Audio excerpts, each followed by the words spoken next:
The thought of having to audition for the worship team might be scary or make you feel nervous or full of anxiety, but it doesn't have to be that way. The audition process is just the way that the worship ministry assesses your ability and makes sure that they're setting you up for success. So as someone who leads a worship ministry, this is my advice to anyone that's about to audition for the worship ministry at your church. Hi, I'm Dave Dolphin at practicalworshipblog.com, sharing ideas, tips, and practical advice for the everyday worship leader. And on this channel, we have weekly videos that help you lead a worship band and be a leader of people. So if you haven't already, consider subscribing so you don't miss the next video. So I've already created a couple of videos about our audition process and even what the audition process looks like at other churches like Life Church. I'm going to put those in a playlist and link them over here and also in the description down below. But I wanted to talk about this topic from a different angle, give it a different spin. Instead of talking to the person that leads the worship ministry, I want to talk to the person that's about to audition for the team. A worship ministry that has an audition process shows me that they're being intentional, that there's a structure in place. In fact, if I find out that the team actually has an audition process, it puts me at ease actually, because I know that there's a structure in place. There's a clearly defined goal. And if there's a clear way, a clear process to onboard people onto the team, then there's probably other clear processes like how to help me prepare for the weekend. Not all serving opportunities within the church are for every single person. For example, Sunday school class. The leadership at your church isn't going to let just anybody teach a Sunday school class just because they want to. There's going to be a vetting process to make sure that that person actually can teach and that they're good with people. So the same is true for worship ministry. It's about setting people up for success and making sure they're in the right seat on the bus. Do you have the skill level to do what is needed within the ministry? And does your personality mesh with the other personalities, the other people already serving on the team? The audition process helps to find answers for these questions. The first thing I would do if you're planning to audition for the worship team is be prepared. Make sure you know the expectations, and if you don't know, find out. What songs do you need to be ready to play? Do you need to play it just like the recording? Does the worship team normally play to a click track?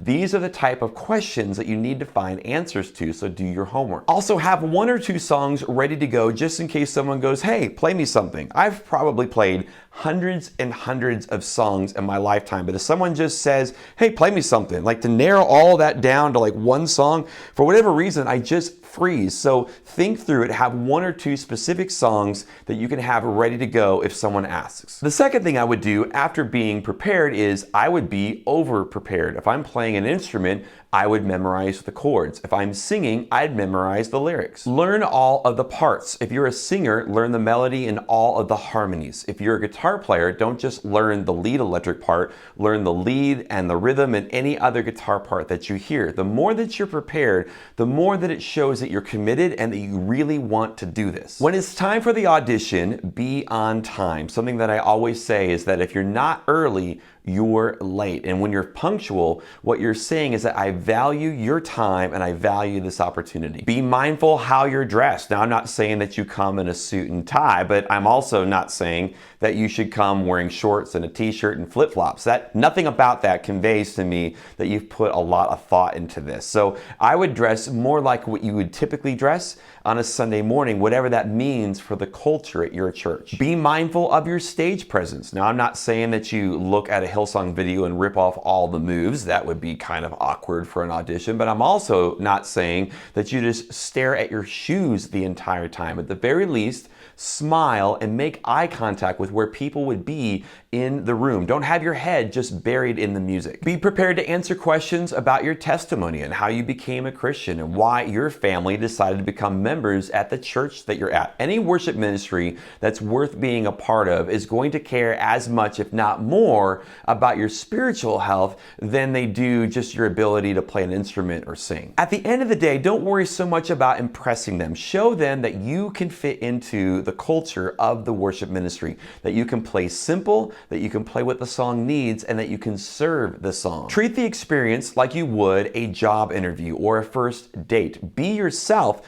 but be the best version of your authentic self. Put your best foot forward. And be prepared to hear no. You might do everything right and you might play to the best of your ability and still not make the cut. It happens, but a no can actually be a not yet. How you respond now is going to dictate the opportunities you might have later in the future. And be teachable. If they tell you no, listen carefully as they explain why. Maybe it's because of your pitch. Maybe it's because you play too busy with your instrument. Maybe you're not able to play effortlessly to a click track. If they give you constructive criticism, use it to make yourself better instead of allowing it to hurt your feelings. For more videos just like this one, consider subscribing to the channel so you're notified each time a new video is added. And for more advice from me personally, we have a small little ebook called 20 Things I Wish I Knew 20 Years Ago. It's the advice that I've learned over the last 20 years of doing music ministry, and you can download it right now for free at practicalworshipblog.com.